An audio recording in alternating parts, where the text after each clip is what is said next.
फुटीरतावादी धार्मिक संघटनांपासून दूर रहा. पहलगाम हल्ल्यानंतर श्रीनगर पोलिसांच्या नागरिकांना सूचना.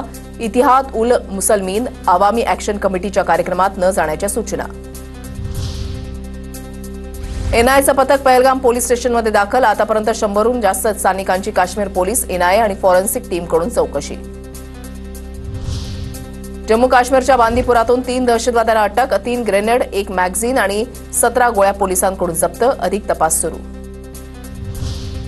मोदी सरकारच्या निर्णयाला आरएसएसचं पूर्ण समर्थन. पंतप्रधान मोदींच्या प्रत्येक निर्णयामध्ये संघ साथ देईल.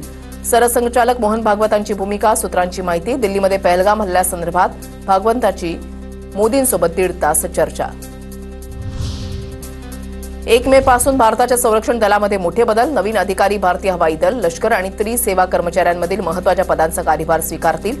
नवीन वरिष्ठ कमांडरची नियुक्ती होणार. राष्ट्रीय सुरक्षा सल्लागार मंडळाचं पुनर्गठन. उद्या पहिली बैठक होण्याची शक्यता. माजी रॉ प्रमुख आलोक जोशी यांच्या अध्यक्षपदी नियुक्ती, तर माजी लष्करी सैनिकांचाही यात सहभाग.